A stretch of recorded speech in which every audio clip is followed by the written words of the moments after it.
താൽക്കാലിക വെടിനിർത്തലിന് ഇറാനും ഇസ്രായേലും തയ്യാറായെങ്കിലും ലബനൻ യുദ്ധം തുടരാനുള്ള നെതന്യാഹുവിന്റെ തീരുമാനം സമാധാന നീക്കങ്ങൾക്ക് തിരിച്ചടിയായി. അമേരിക്കയിൽ വിശ്വാസം നഷ്ടപ്പെട്ടിരിക്കെ ഇറാന്റെ താൽപര്യങ്ങളുമായി മുന്നോട്ടു പോകുമെന്ന് Iran parliament speaker Mohammad Baqer Qalibaf പറഞ്ഞു. 5 രാജ്യങ്ങൾ തനിക്കുമേൽ സമ്മർദ്ദം ചെലുത്തിയാണ് നെതന്യാഹുവിനെ വെടിനിർത്തലിന് പ്രേരിപ്പിച്ചതെന്ന് ട്രംപ് അവകാശപ്പെട്ടു.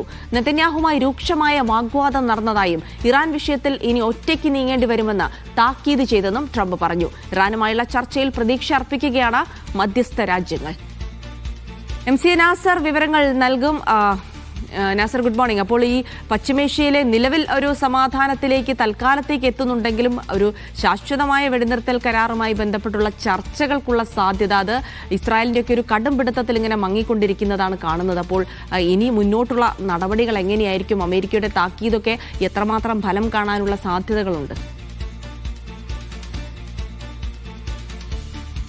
ജിൽസി സൂചിപ്പിച്ചതുപോലെ തന്നെ ഒരു അനുകൂലമായിട്ടുള്ള ഒരു സാഹചര്യം രൂപപ്പെട്ടിട്ടുണ്ട്. കാരണം ഇന്നലെയൊക്കെയും വലിയ സംഘർഷത്തിലേക്ക് കാര്യങ്ങൾ കൈവിട്ടു പോകുമെന്നൊരു ആശങ്കയായിരുന്നു ഉണ്ടായിരുന്നത്. പക്ഷെ അതിൽ നിന്ന് മാറി ട്രംപ് കുറെ കൂടി ഒരു സമാധാന പദ്ധതി തന്നെ വേണം, ആ സമാധാന കരാറിലൂടെ അല്ലാതെ സൈനികമായിട്ട് ഇനിയും അധികകാലം മുന്നോട്ട് പോകാനാവില്ല എന്നൊരു തിരിച്ചറിവിന്റെ അടിസ്ഥാനത്തിലുള്ള പ്രായോഗികമായിട്ടുള്ള ഇടപെടലുകളും നീക്കങ്ങളുമാണ് നടത്തുന്നത്. തുടക്കത്തിൽ ഇതിനോട് പൂർണ്ണമായിട്ടും ഒരു കലഹിക്കുന്ന സമീപനമായിരുന്നു ഇസ്രായേൽ പ്രധാനമന്ത്രി നെതന്യാഹു സ്വീകരിച്ചത്. പക്ഷേ വളരെ കടുത്ത സമീപനം നെതന്യാഹുവിന്റെ കാര്യത്തിൽ തനിക്ക് കൈക്കൊള്ളേണ്ടി വന്നു എന്ന് വിവിധ മാധ്യമങ്ങൾക്ക് നൽകിയ പ്രതികരണത്തിൽ ഇന്നലെ ട്രംപ് തന്നെ വ്യക്തമാക്കിയിട്ടുണ്ട്.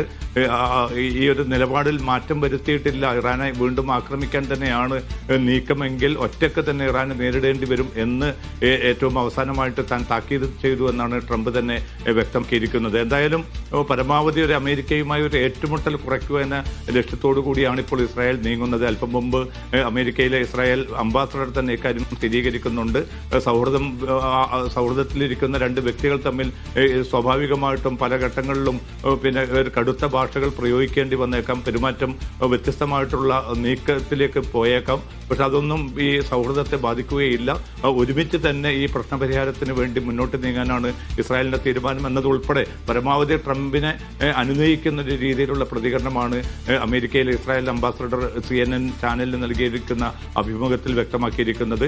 നിലവിലുള്ള ഈ ഒരു ചർച്ചയോട് തങ്ങൾക്ക് എതിർപ്പില്ല, പക്ഷേ ഈ പ്രോക്സികളെ ഹിസ്ബുല്ലയെയും മറ്റും സ്വാധീനിക്കുന്ന അല്ലെങ്കിൽ അവരെ നിയന്ത്രിക്കുന്ന നീക്കത്തിൽ നിന്ന് ഇറാനെ പിന്തിരിപ്പിക്കണം. അത്തരം കാര്യങ്ങൾ അതോടൊപ്പം തന്നെ ഈ മേഖലയിലും ലോകത്തിനും ഒരു നിലക്കും ഭാവിയിൽ വെല്ലുവിളി ഉയർത്തുന്ന ഒരവസ്ഥ ഇറാൻ ഉണ്ടാകാൻ പാടില്ല, അതും കരാറിന്റെ ഭാഗമാകണം എന്നതുൾപ്പെടെ ചില ഉപാധികളാണ് ഇപ്പോൾ ഇസ്രായേൽ പ്രതിനിധി മുന്നോട്ട് വെച്ചിരിക്കുന്നത്. പക്ഷേ അമേരിക്കൻ പ്രസിഡന്റ് വ്യക്തമാക്കിയിരിക്കുന്ന അടുത്ത 2 ആഴ്ച നിർണായകമായിരിക്കും. അതിനിടയിൽ തന്നെ ഒരു കരാറിലേക്ക് വരാനുള്ള ഒരു സന്നദ്ധതയുണ്ട്. പാകിസ്ഥാന്റെ മധ്യസ്ഥതയിൽ നടക്കുന്ന ചർച്ചകളിൽ പൂർണ്ണമായിട്ടുള്ള ഒരു ശുഭാപ്തി വിശ്വാസമാണ് ഇപ്പോൾ ട്രംപ് പ്രകടിപ്പിക്കുന്നത്. മേഖലയിലെ 5 രാജ്യങ്ങളാണ് ഇസ്രായേൽ ഈ ഒരു ആക്രമണ പദ്ധതിയിൽ നിന്ന് പിന്തിരിപ്പിക്കണമെന്ന് തന്നോട് ആവശ്യപ്പെട്ടത് എന്നാണ് ട്രംപ് അറിയിച്ചിരിക്കുന്നത്. ഏതൊക്കെയാണ് 5 രാജ്യങ്ങളെന്ന് ട്രംപ് വ്യക്തമാക്കിയിട്ടില്ല. മേഖലയിലെ സൗഹൃദ രാജ്യങ്ങളുടെ ആ താല്പര്യം മുൻനിർത്തിക്കൊണ്ടാണ് ഈ പ്രത്യാക്രമണം നിർത്തിവെക്കണമെന്ന് താൻ നെതന്യാഹുവിനോട് നേരിട്ട് നിർദ്ദേശിച്ചത് എന്നുകൂടി ട്രംപ് പറയുന്നുണ്ട്. എന്തായാലും ഈ ലബനാനിലെ ഒരു പ്രതിസന്ധിയാണ് ഇപ്പോൾ ഏറ്റവും വലിയ ഒരു സമാധാന നീക്കത്തിന് തിരിച്ചടിയായി നിൽക്കുന്ന. കാരണം ലബനാനിൽ പ്രധാനമായിട്ടും ദക്ഷിണ ലബനാന് നേരെയുള്ള ആക്രമണം തുടരും എന്ന ഒരു പ്രഖ്യാപനമാണ് നെതന്യാഹു നടത്തിയിരിക്കുന്നത്. അതിൽ നിന്ന് ഇസ്രായേലിനെ പിന്തിരിപ്പിച്ചിട്ടില്ല എങ്കിൽ, അത്തരമൊരു ആക്രമണവുമായിട്ട് ഇസ്രായേൽ സൈന്യം മുന്നോട്ട് പോവുകയാണെങ്കിൽ തങ്ങൾക്കും ഈ യുദ്ധത്തിൽ പ്രത്യക്ഷമായി തന്നെ പങ്കെടുക്കാനും ഈ ലബനാൻ ജനതയ്ക്ക് വേണ്ടി പൊടിതാനും തങ്ങൾ തയ്യാറാകുമെന്നാണ് IRGCയും അതോടൊപ്പം തന്നെ പാർലമെന്റ് സ്പീക്കർ മുഹമ്മദ് ബാക്കിർ കാലിബാഫും മുന്നറിയിപ്പ് നൽകിയിരിക്കുന്നത്. ആ യാഥാർത്ഥ്യം തിരിച്ചറിഞ്ഞുകൊണ്ട് ലബനാനിൽ നിന്ന് ഇസ്രായേലിനെ പിന്തിരിപ്പിക്കണമെന്ന് പാകിസ്ഥാൻ ഉൾപ്പെടെയുള്ള മധ്യസ്ഥ രാജ്യങ്ങൾ അമേരിക്കയോട് നിർദ്ദേശിച്ചിട്ടുണ്ട്. അതുകൊണ്ട് വരും ദിവസങ്ങൾ എന്നത് നെതന്യാഹുവിനെ സംബന്ധിച്ചിടത്തോളം ട്രംപിനെ സംബന്ധിച്ചിടത്തോളം നിർണായകമായിരിക്കും.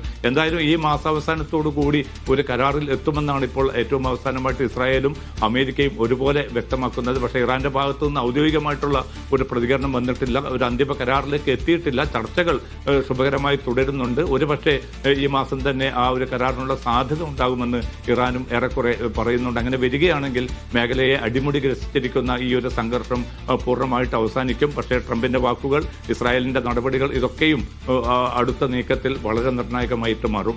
ജിൽസി.